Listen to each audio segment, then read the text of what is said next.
Democrats were all in for Joe Biden until that debate. So we start with this, a Fox News alert. 7 House Democrats are calling on President Biden to end his reelection bid. And now Michael Bennett has become the first Democrat from the Senate to publicly echo that sentiment.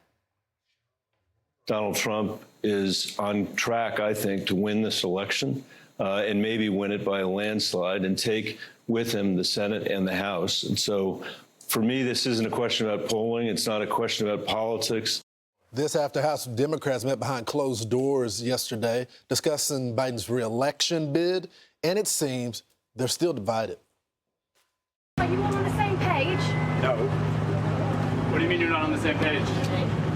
They're not even in the same book. We're riding with Biden. Was there conversation about Vice President We are Kamala? riding with Biden. Was there conversation about Vice President Kamala Harris in there? We are riding with Biden. I think they're riding with Biden. This is Axios reporting that just hours before yesterday's meeting with the House, a smaller group of swing district Democrats held what sources described as a despondent gathering with, quote, actual tears. Well, meanwhile, the New York Times calling out Democrats saying they panic about President Biden, but not doing so would nudge him aside. So they have two straight editorials telling him to step aside. They say, one report says 1/3 of the Democratic caucus wants him gone.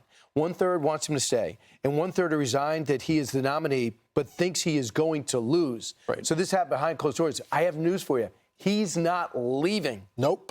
And Hakeem Jeffries says, I'm firmly in the corner. That's a big news. Mm-hmm. The Congressional Black Caucus says, I'm firmly in the corner. That's big news. Now Jerry Nadler. Chuck Schumer. He's flipped back. Flips back. AOC, the Congressional Black Caucus. Here's the thing.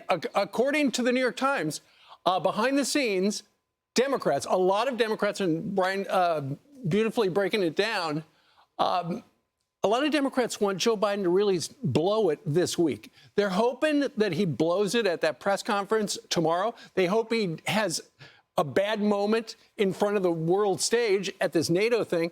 Nancy Pelosi was just on another show, and she was asked whether or not he should drop out, and her answer should not necessarily make him feel good, him being Joe Biden. Watch.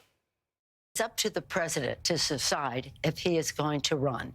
We're all encouraging him to make that decision because time is running short. You want him to run? I want him to do whatever he decides to do, and that's the way it is. Whatever he decides, we go with.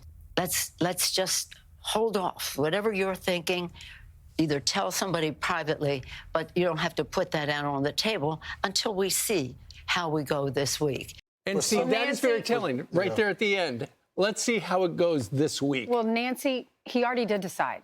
He already has said, I'm not going anywhere. And she said, Jill Biden, she supports him. She'll stick by his side no matter what. Well, there is no one.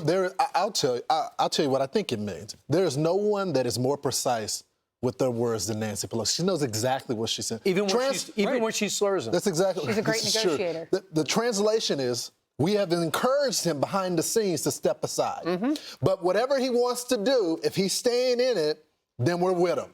And that is what's been happening behind the scenes. This is cover for the Democrats that have been causing some stuff. No, it's really not, but it's to provide cover for the Democrats that have been openly saying we want him to go. Well, but at the end of the day, as a party, we have to back him. So I think Sean Hannity could charges on Jake Tapper because Jake Tapper stole Sean's teleprompter yesterday. Right. He put together a monologue that made Sean look indifferent about Joe Biden. Right. It was unbelievable what's going on. And Stephen Colbert took off his glasses and said, step aside. And Jon Stewart was cursing every other word, saying, why are you in this? It only took him 3.5 years. But what has happened? I mean, it's almost like being Donald Trump in the golf cart. I feel like we're Donald Trump in the golf cart going, look at this car accident. It's almost like they've been watching Fox for 4 years, right? It's like, well, The Democrats are finally being honest. They can't control the media anymore because the debate was public and 8.5, I believe. How many people watched the debate? Maybe that was the Stephanopoulos. There were millions. 8.5 million watched Stephanopoulos. Okay, there were millions that watched the debate. They can't hide anymore. That's right. They can't hide anymore. And that is why the White House is trying so desperately to control everything he does. And that's why some Democrats are saying, we've told him behind the scenes, you got to go. he's got to blow it. He's got to do something big. Maybe it will be the press conference tomorrow. But then again, when you've got the New York Times coming out on the editorial page 2 times saying, get out, and he doesn't do it, Joe Biden has paralyzed the Democratic Party because we forecast after that debate, there is no way but Steve, that guy from last Thursday can beat Donald Trump. So they keep talking about this press conference. How much worse can he do past the debate? Let's see. I mean, what is he gonna? What moment could he have, even if he doesn't rise to the occasion, that is worse than what took place at the debate? Even the rehab tour has not been smooth, but it's not been terrible. But he has 2 or 3 lines that are totally unintelligible.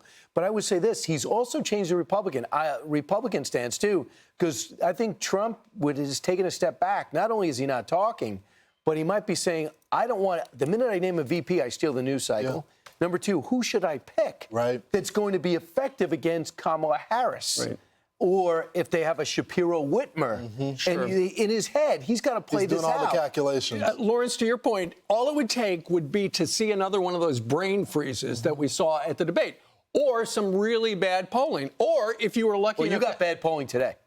The Cook report says the biggest switch in polling all the swing states. Trump is winning. I'm Steve Ducey. I'm Brian Kilmeade. And I'm Ainsley Earhart. And click here to subscribe to the Fox News YouTube page to catch our hottest interviews and most compelling analysis.